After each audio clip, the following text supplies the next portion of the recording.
अस्सलाम वालेकुम दोस्तों, एएच मोबाइल एंड रेफ्रिजरेशन में आपको खुश आमदीद कहता हूं। दोस्तों, आज की इस वीडियो में मैं आपको बताऊंगा कि सैमसंग के जो मोबाइल नए आ रहे हैं उनकी एलसीडी चेंज करने के बाद फिंगरप्रिंट क्यों नहीं चलता। तो दोस्तों, अगर आपका सैमसंग का अकाउंट लगा हुआ है तो कैसे बाईपास करेंगे, उसका लिंक डिस्क्रिप्शन में है, वो वीडियो आप देख सकते हैं।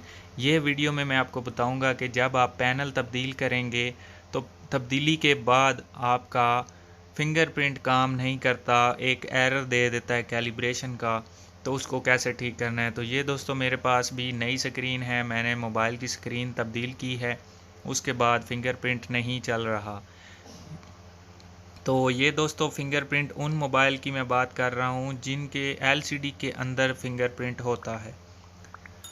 तो अब दोस्तों ये आप देख सकते हैं, मैंने यहाँ पे इसकी सारी तकरीबन चीज़ें लगा दी हैं। अभी फ़ोन को मैं आपको ऑन करके भी दिखाता हूँ। इस फ़ोन में भी फिंगरप्रिंट नहीं चलेगा, एक एरर दे देगा कैलिब्रेशन का।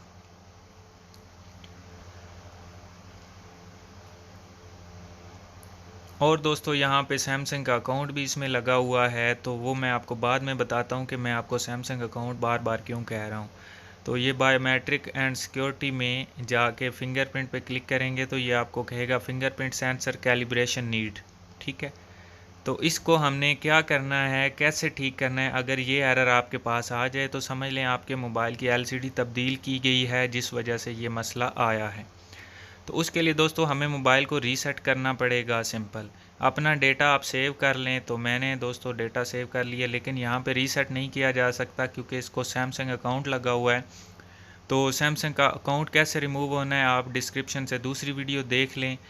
इस वीडियो में क्योंकि मैं सिर्फ आपको यही बताऊंगा कि फिंगरप्रिंट कैसे चलाना है। अब दोस्तों इसको हमने हार्ड रीसेट कर लेना है सिंपल, क्योंकि मुझे तो पता नहीं है कि सैमसंग का अकाउंट और इसका कोड वगैरह। तो जल्दी से इसको मैं हार्ड रीसेट कर लेता हूँ। फ़ोन को बंद कर लेते हैं।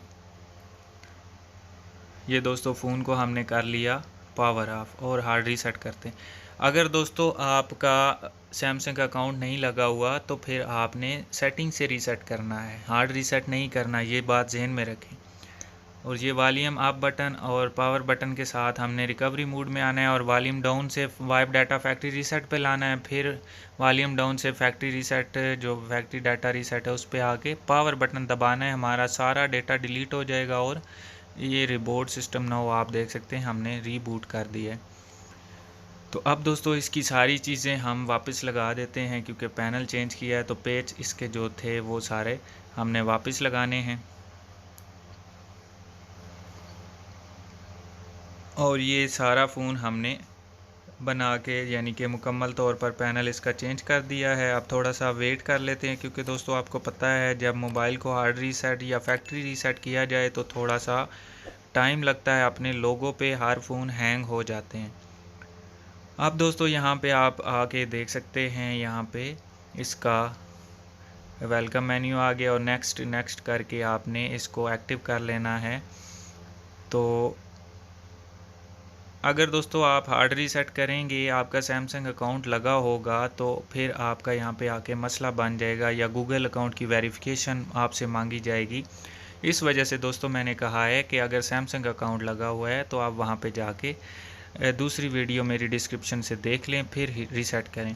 अब दोस्तों यहाँ पे हमने फिंगरप्रिंट इसको लगाना है, तो पहले मैं पैटर्न लगा रहा हूँ। आप देख सकते हैं यहाँ पे पैटर्न हमारा लग चुका है। उसके बाद ये हमसे कहेगा कि फिंगरप्रिंट आप अपना ऐड करें। जी, तो दोस्तों अब वो बता रहा है किस तरह आपने लगाना है। यहाँ पे स्क्रीन पे आपने इस तरह जो अंगूठा या उंगली जो भी आपने इसमें स्कैन करनी है, वो जल्दी जल्दी इसको सारा 100% कर दें। तो ये 100% कंप्लीट हो चुकी है। नेक्स्ट करते हैं। अब दोस्तों आप ये सोच रहे होंगे तो ये तो सिंपल हार्ड रीसेट किया है, तो सेटिंग से या फैक्ट्री रीसेट कर दें। तो दोस्तों जब फिंगरप्रिंट आपका नई एलसीडी के ऊपर जाएगा तो वो आपसे एक दफ़ा रीसेट मांगेगा। तो सैमसंग के जितने भी नए फ़ोन आ रहे हैं उनकी स्क्रीन चेंज करने के बाद आपको हार्ड रीसेट लाजमी करना पड़ेगा, अगर दोस्तों स्क्रीन ओरिजिनल है तो। ये नहीं आपने नीचे कमेंट करना कि हमने स्क्रीन तब्दील करके रीसेट भी कर दिया है और हमारा फ़ोन का फिंगरप्रिंट नहीं चला। दोस्तों मैं ये बता रहा हूँ, दूसरी दफ़ा बता रहा हूँ